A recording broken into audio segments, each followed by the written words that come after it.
చూస్తున్నారుగా సగ్గుబియ్యం హల్వా రెడీ. దీన్ని ఇలా ప్రిపేర్ చేసి పెట్టుకుంటే వారం నుంచి 10 రోజులు నిల్వ ఉంటుంది. ఎంతో ఆరోగ్యకరమైన సగ్గుబియ్యం హల్వా రెడీ. నా వీడియో మొత్తం చూసి నచ్చితే లైక్ చేయండి, షేర్ చేయండి. హాయ్ వ్యూవర్స్, ఈరోజు సగ్గుబియ్యం హల్వా ఎలా చేసుకోవాలో చూద్దాం. దానికోసం 1 కప్పు సగ్గుబియ్యం, 1/4 కప్పు పంచదార, డ్రై ఫ్రూట్స్, నెయ్యి. ఫుడ్ కలర్ కోసం మనం బీట్రూట్ని ఇలా రసం తీసుకుని పక్కన ఉంచుకోవాలి. ఇందులో హల్వాలో వేసుకోవడం కోసం నెయ్యి, 4 స్పూన్లు నెయ్యి. ప్రాసెస్లోకి వెళ్దాం. ముందుగా సగ్గుబియ్యాన్ని బాగా మెత్తగా మిక్సీ పట్టుకుని జల్లించుకుని పక్కన ఉంచుకోవాలి. మనం ఏ కప్పుతో అయితే సగ్గుబియ్యం తీసుకున్నామో అదే కప్పుతో ఈ సగ్గుబియ్యం పిండిలో 2 కప్పులు వాటర్ వేసి బాగా మెత్తగా కలుపుకుని పక్కన ఉంచుకోవాలి. ఇప్పుడు మనం తీసుకున్న పంచదారని బాండీ పెట్టి బాండీలో వేసి పంచదార కరిగే వరకు కరిగించుకోవాలి. ఇది ఏ రకమైన పాకం రానవసరం లేదు. కప్పు పంచదారకి కప్పు వాటర్ వేసుకోవాలి. ఇలా పంచదార కరిగి చేతికి ఇలా అంటుకునే కన్సిస్టెన్సీ వచ్చే వరకు చూసుకుని ఇప్పుడు ఇందులో మనం కలిపి పెట్టుకున్న సగ్గుబియ్యం మిశ్రమాన్ని ఇందులో వేసి బాగా కలుపుకుంటూ ఉడికించుకోవాలి.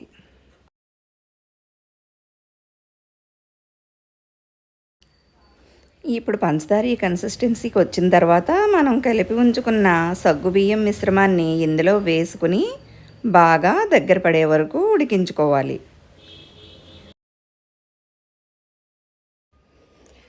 ఇలా ఈ సగ్గుబియ్యం మిశ్రమాన్ని వేసిన తర్వాత దగ్గరే ఉండి కలుపుకుంటూ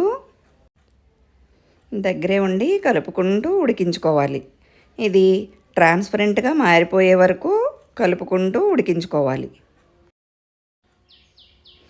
ఇప్పుడు ఇందులోనే 2 స్పూన్స్ నెయ్యి వేసి బాగా కలుపుకుంటూ ట్రాన్స్పరెంట్గా మారే వరకు బాగా దగ్గర పడే వరకు దగ్గరే ఉండి ఉడికించుకోవాలి. లేదంటే అడుగు పట్టేస్తుంది. కాబట్టి దగ్గరే ఉండి కలుపుకుంటూ మధ్య మధ్యలో నెయ్యి వేసుకుంటూ ట్రాన్స్పరెంట్గా మారే వరకు ఉడికించుకోవాలి. ఇలా బాగా కలుపుకుంటూ నెయ్యి వేసుకుంటూ కలుపుకుంటూ ఉండాలి. లేదంటే ఉండ పట్టేసి ముద్దగా అయిపోతుంది. కాబట్టి ఇలా కలుపుకుంటూనే ఉండాలి. మధ్య మధ్యలో నెయ్యి కూడా వేసుకుంటూ కలుపుకుంటూ ఉడికించుకోవాలి.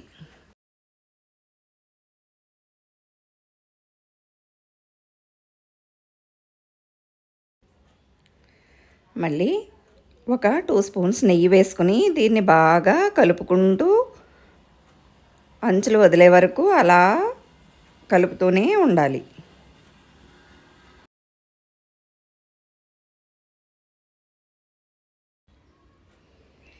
ఇప్పుడు ఈ కన్సిస్టెన్సీకి వచ్చిన తర్వాత మనం తీసి ఉంచుకున్న బీట్రూట్ రసాన్ని ఇందులో వేసి మొత్తం కలిసేలా బాగా కలుపుకోవాలి.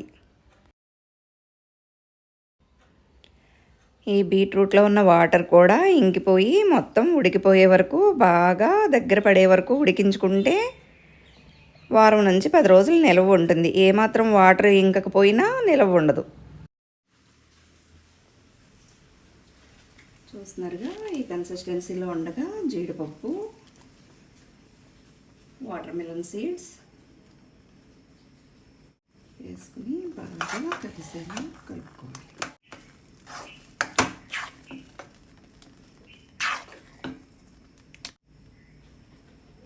ఇందులో కొంచెం నెయ్యి ఎక్కువగానే పడుతుంది. సరిసమానంగా వేసుకుంటేనే హల్వా టేస్టీగా ఉంటుంది. కాబట్టి జాగ్రత్తగా చూసుకుని నెయ్యి వేసుకోండి.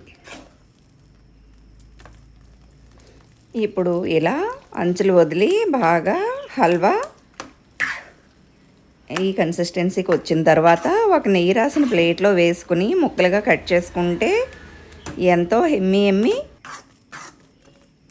ఇలా అంచులు వదిలే వరకు బాగా ఫ్రై చేసుకుని దీన్ని ఒక నెయ్యి రాసిన ప్లేట్లో డిష్ అవుట్ చేసుకుని ముక్కలుగా కట్ చేసుకుంటే ఎంతో ఎమ్మి sabudana halwa ready.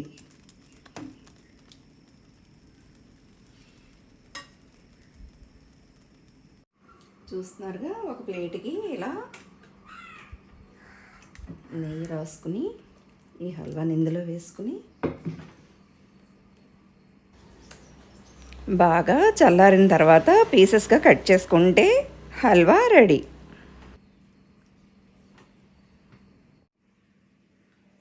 Hi viewers, చూస్తున్నారుగా సగ్గుబియ్యంతో హల్వా ఎంతో టేస్టీగా ఉంటుంది, ఎంతో హెల్తీ. హాయ్ వ్యూవర్స్, చూస్తున్నారుగా సాబుదానా హల్వా, సగ్గుబియ్యం హల్వా. దీన్ని ఇలా పీసెస్గా కట్ చేసుకుని నిల్వ చేసుకుంటే వారం నుంచి 10 రోజులు నిల్వ కూడా ఉంటుంది. ఇది ఒంటికి చలువ చేస్తుంది, డైజెస్టివ్ సిస్టానికి ఈ సగ్గుబియ్యం ఎంతో మంచిది కాబట్టి ఒకసారి ప్రయత్నించి. సగ్గుబియ్యం అస్తమానం జావలాగే తాగాలంటే తాగలేము కాబట్టి ఇలా హల్వాలా కూడా ప్రిపేర్ చేసుకుని తినొచ్చు. కాబట్టి ప్రయత్నించి చూడండి. నచ్చితే లైక్ చేయండి, షేర్ చేయండి, సబ్స్క్రైబ్ చేసుకోండి.